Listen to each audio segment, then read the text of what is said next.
Kyle, I can't believe you're doing this to Amanda. Like, nigga. Spur me. She's working at the pyramid tonight.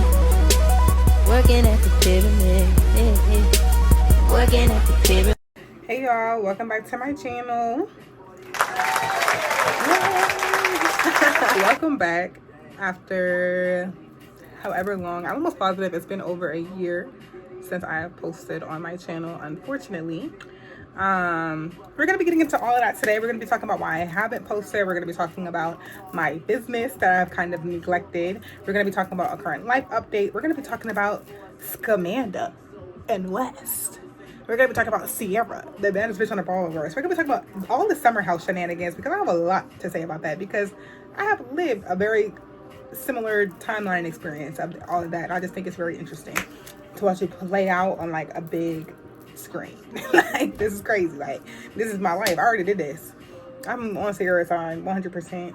But in a nutshell, hey y'all, welcome back. And by the time this video gets posted, I will be posting another video on Wednesday, and that will be the what would Eva do, so stay tuned.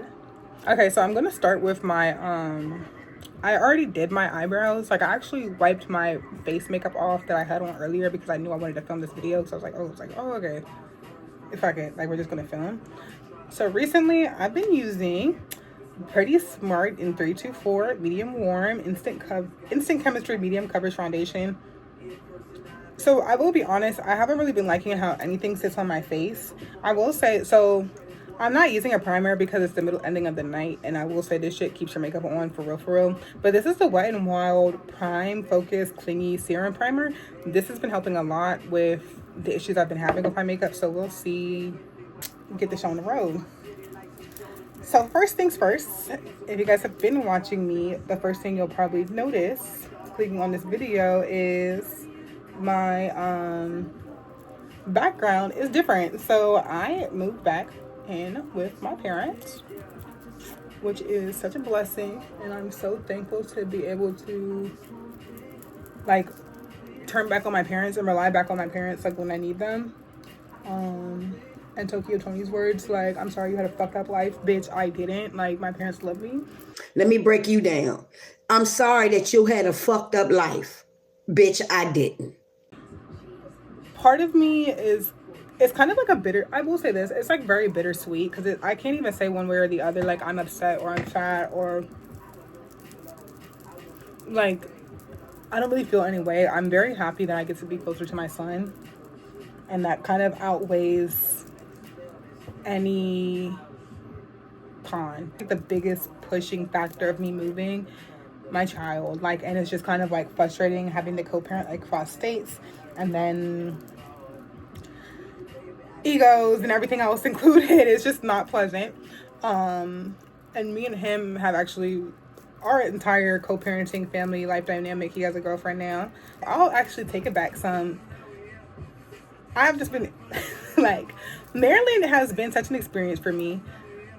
I actually love Maryland, like, hands down. It's one of my favorite areas. It'll always have a place in my heart, right?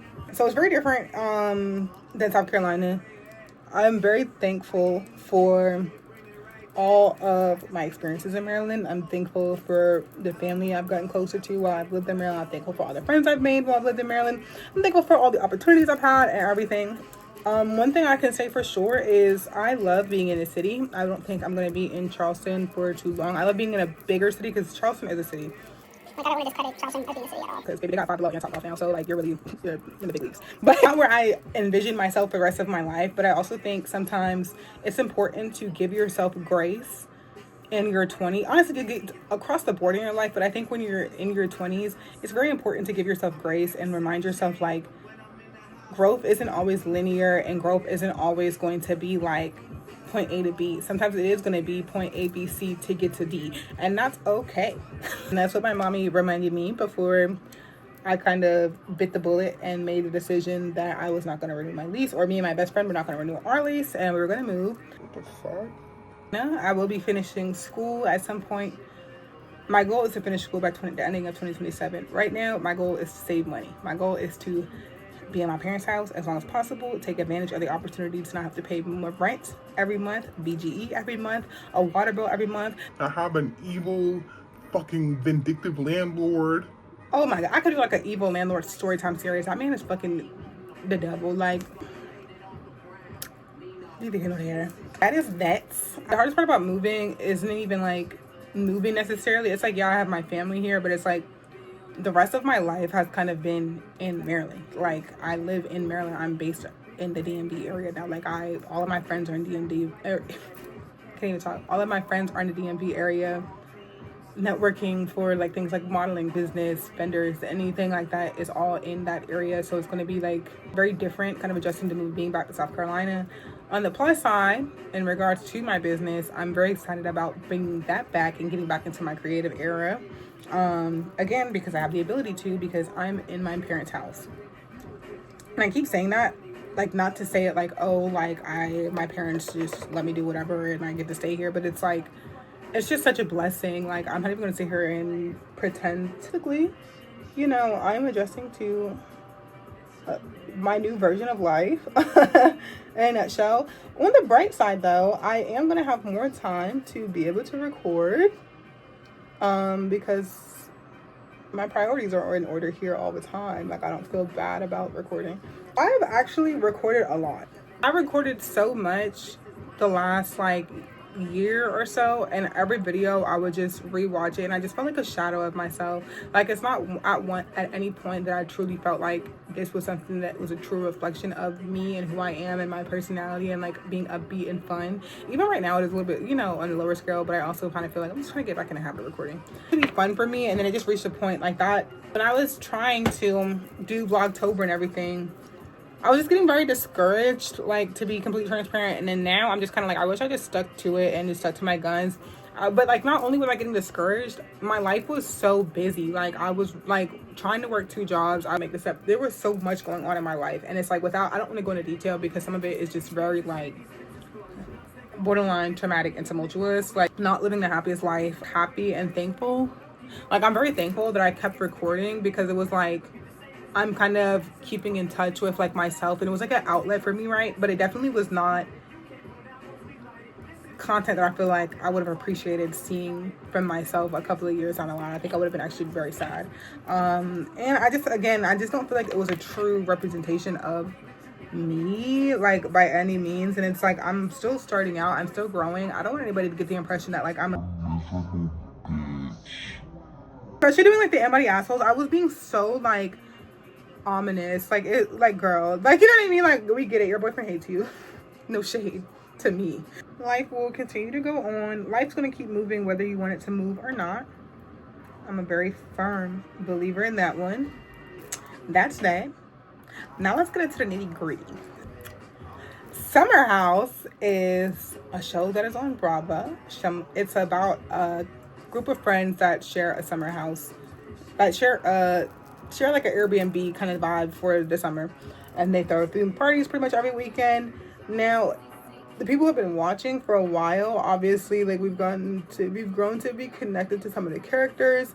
We get them, we understand them, whatever. Amanda is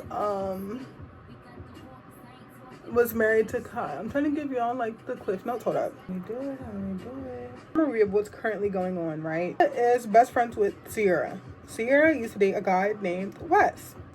Not for long, but they still dated. Wes is currently on this octave season of Summer House, trying to like pine for Ciara's love or whatever the case is. Like, mind you, Ciara was okay with them just not being friends, not getting along, not doing anything. Wes has continued to, you know, try to pursue her. Okay, whatever. Amanda, again, is Ciara's best friend.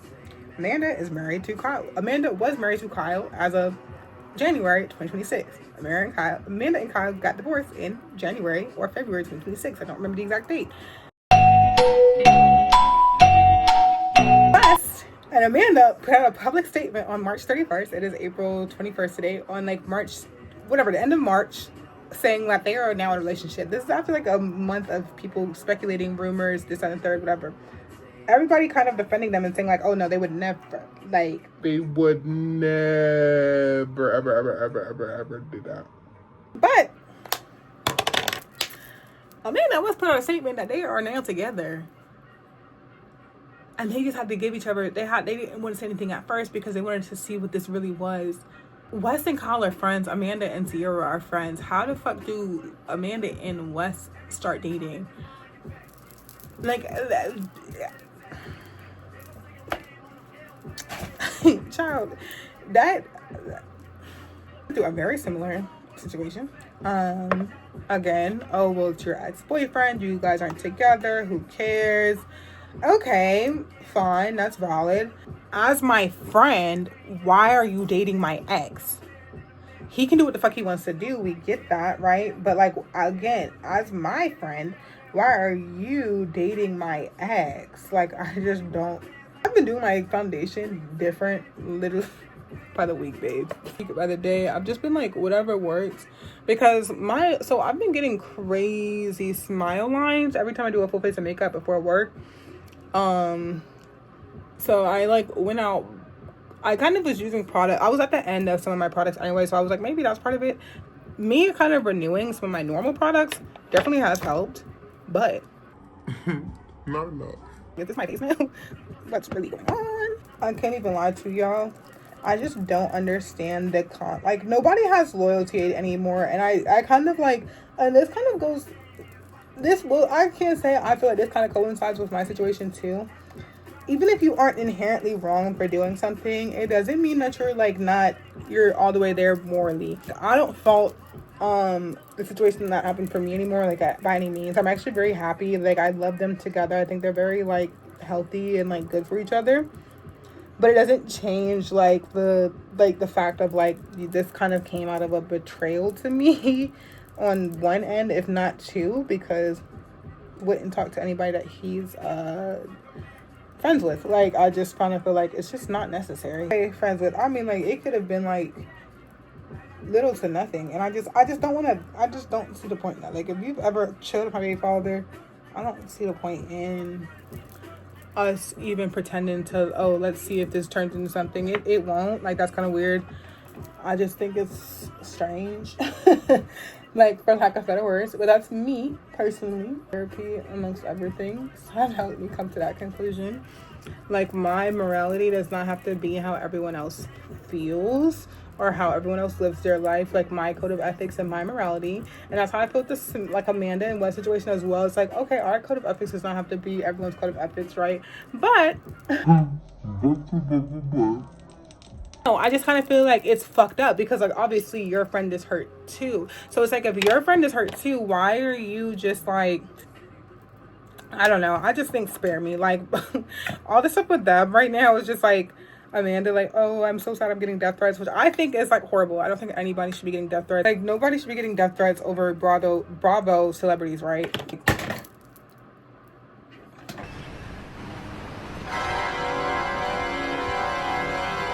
The woman was too stunned to speak. Oh, it's not the powder I currently use that makes me feel better. Fuck, that shit just fucking flew everywhere. Just hit pan.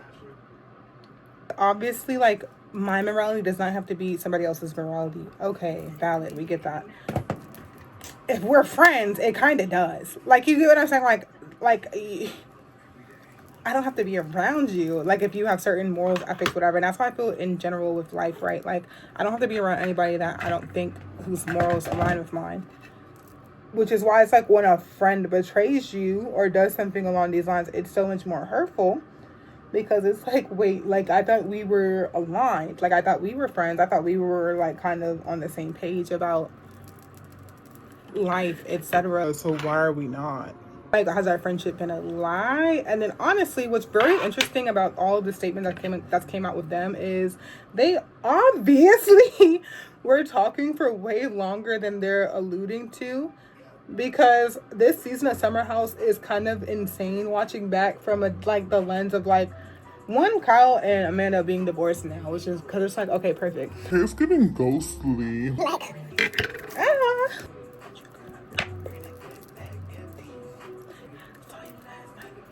I just think it's like they obviously, like, something was going on.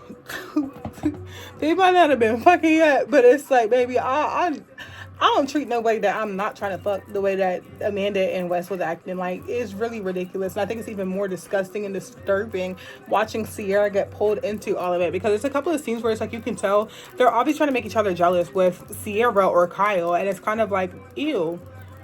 Like, I can't, like, this is actually who y'all are as people. Like, this wasn't like, oh, I found love in a hopeless place. Like, this is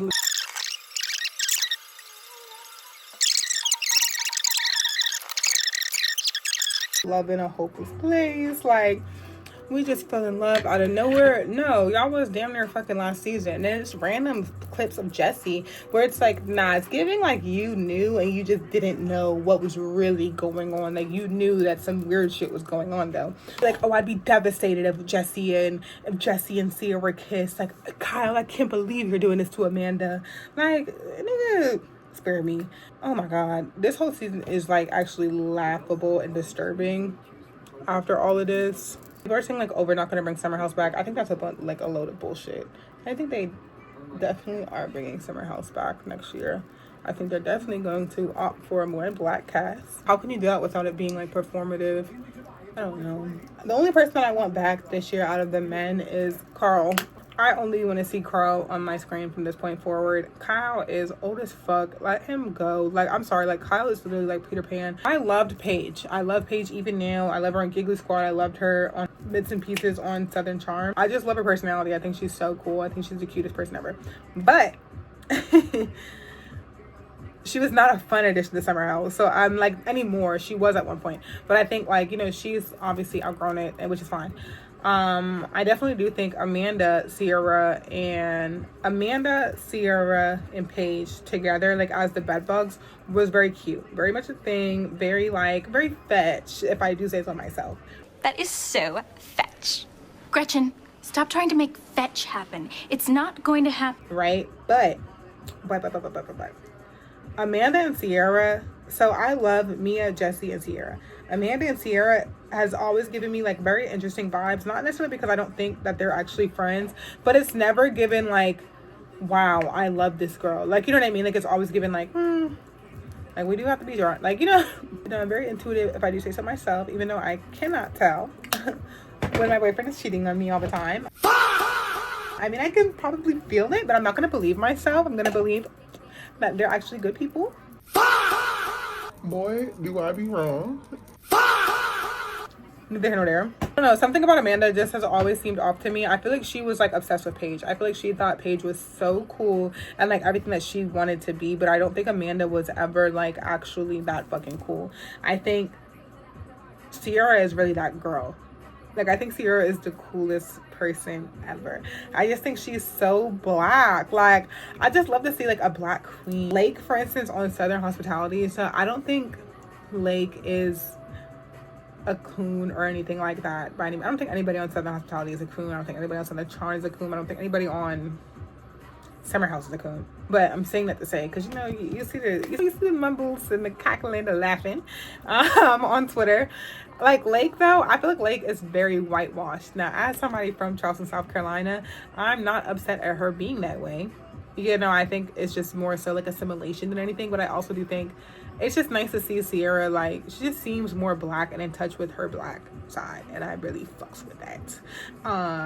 Very much, actually. I think outside of the show, she's just a sweetheart. Like, any post that you see about her, she just seems very down to earth, very cool, calm, collected. Speaking of Southern Hospitality, I actually cannot stand Emmy. I've never seen a girl like be such a victim in my life. I've never seen anybody in my life be the level of victim that woman is like constantly protruding. I don't even know if that's the right word. It's like edible, like recording this video and started making this video and it's starting to kick in now, and it's just kind of like the energy that woman protrudes is truly the epitome of white women's tears. And it's crazy because it's like I feel so bad for her to an extent, because it's like she's just ignorant. Like, I don't even think that she's racist. I think she's ignorant as fuck. Brad trying to racist. When you said to him that you were scared of how he was gonna act, he took it as a microaggression. Because he texted me, lower your fucking voice, you're dead to me too, bitch. But a grown man. Like, I genuinely think that woman is truly just like white people sometimes it's like, and obviously not all, but it's like, I think white people sometimes it's like you're so far detached from like the reality of situations because you're not even like, that's not a part of your reality. This woman, this grown ass adult went in a confessional and said that's not a microaggression. She basically was saying like one of her black peers was being violent and made her feel that, she didn't say violent, she said I felt very unsafe after the reunion, as if he was about to come in and attack her. That's like how, that was the vibe of what she said.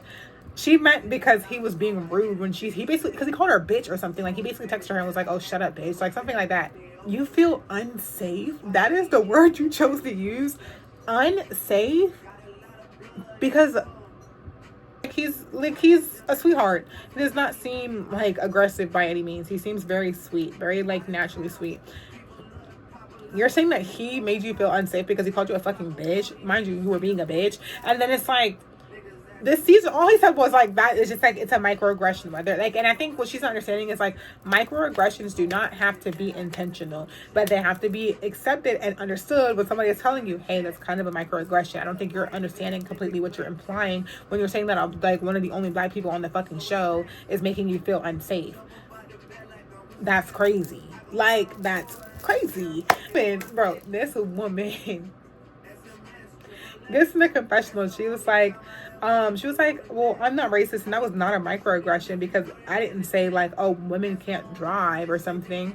I simply don't think that Emmy knows what a microaggression is. Yes, I know what a microaggression is. Microaggression is basically when you make a subjective assumption of someone based off of,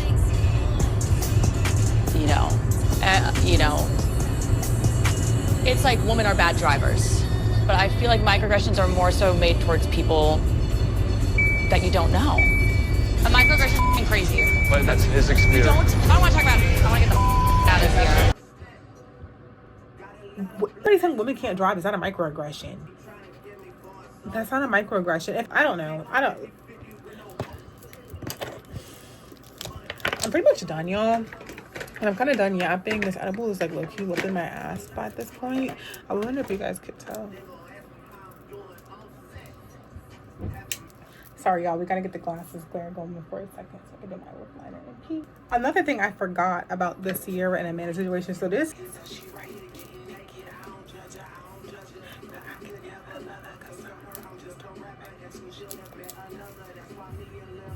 Amanda is clearly about to divorce Kyle. Ciara is supporting her through this entire process of her like going through everything she's going through with Kyle. And Amanda is like fake defending Ciara this whole summer. Like, fuck Wes, he shouldn't treat you like that. And it's just kind of sick. It's like you're telling her like, oh, he shouldn't treat you like this. He shouldn't do this to you. He doesn't deserve you. For you to turn around and go fuck him. Like, what? But no, that shit is sick. Like, I don't know. Something about like, I just think there's something very interesting and needs to be studied about people who feel the need to sleep with like their friends' exes. No shade. Bro, if this shit was not on cinematic this whole time, I'm looking gonna be sick. Okay. But to sum today up, Amanda is cruddy as fuck. I really think like, and people keep comparing the situation to like Scandal, and I do think like it is similar, but I really feel like it's more like Maddie and Cassie from Euphoria. Like, baby, you're just like odd. But I think there's a certain layer of betrayal with like Wes, one, being on the cast, and then two, being friends with Kyle as well. Like this whole season he's like, oh, Amanda, like again, like, oh, Kyle, you can't talk to her like that, you can't treat her like that. I'm so fucking confused. Like, he did this last summer too and you didn't give a fuck. And there's a scene where Kyle is like, oh, like, she's literally spent like more time with you this summer than me. Like, what the fuck are you talking about? It's made me see Kyle in a different light, and it's really sad because it's like I feel like she definitely is distancing herself from Kyle this year to kind of like be able to give him the edit that he's kind of getting right now, which is like, oh, like he's just a screw, like a, I can't even fucking talk. He's just like a crud ball that doesn't do anything like productive, whatever, right? It's like, I don't know, like, it's like, yeah, okay, he's a DJ. Girl, we get it. My husband's a DJ. Like, my husband's a fucking DJ. I didn't sign to be with a DJ. Okay, but, like, you also didn't sign to be with somebody poor, and I think poor kind of, like, beats DJ. Now, I do understand her issue. I get where she's coming from, but I also think some of this is coming from, like, because, like, this summer, it's like, okay, so it's not even him. It's him. Like, it's not what he's doing, because it's like you've been out having fun all summer, and apparently even before the summer, you were out having fun with Wes and his friends, whatever the case was. But it's like you weren't, like, you know, like, I don't know. That's fucking weird. That whole situation is very fucking odd. And I think, like, Amanda should actually be watched for life. Call the police. We need to call the police. See, Amanda just gives me very, like, I don't know. She gives me very much like a guy's girl, like not a girl's girl. Not quite a mean girl. And she definitely gives me like a guy's girl. Like, you're for the boys, and that's okay. Like, that's what you crave, and you want to validate. Oh my gosh, give it like Janet Jackson. Like,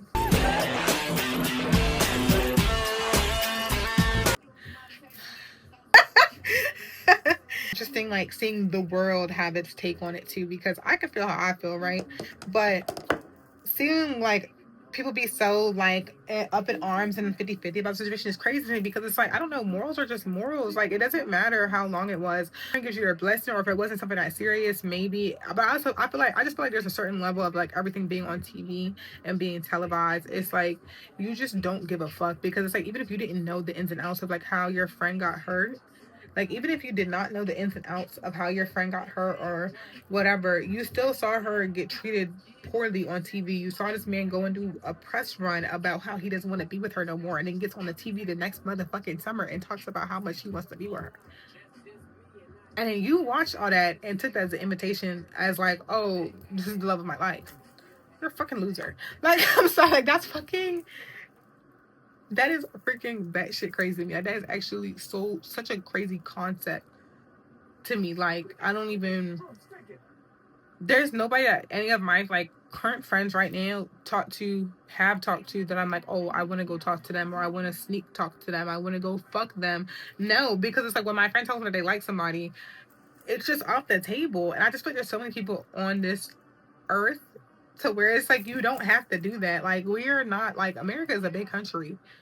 All of our states are very big. Like, there's so many people in the world. You don't have to talk to the people that I've talked to, especially when you're not even meeting in like an organic setting. You're meeting online. You really, like, you're going out of your way to pursue somebody that you should not be pursuing. I digress. Scummy. Scamanda is scum. West is, men just get such a benefit of the doubt sometimes. It's kind of crazy, because like, West, not benefit of the doubt, but just like, everybody is so focused on Amanda, as they should be, because Amanda's betrayal is a lot worse than what West is doing, right? But West should not be like getting any type of attention right now. He should just be like left in the dust. And he's not, because of the fucking man. And he's not getting crucified the way he should be getting crucified either. But again, I do kind of understand it. I understand why. I'm back in South Carolina. I think the hardest thing is like, I think the hardest thing since moving back has definitely been just transitioning like my free time, I guess to say, which is why I'm like, yeah, I'm definitely just gonna have more time to record and lock in. Ultimately, that's my life update, and that's how I feel about various things in the Bravoverse. I have nothing else to say, honestly. Time to wrap this video up. I'm sure it's long enough. So, without further ado, yeah, I think I like that. Like, I should. Say something, girl. Bye, y'all. See y'all in the next video. Tune in and subscribe. Okay, subscribe.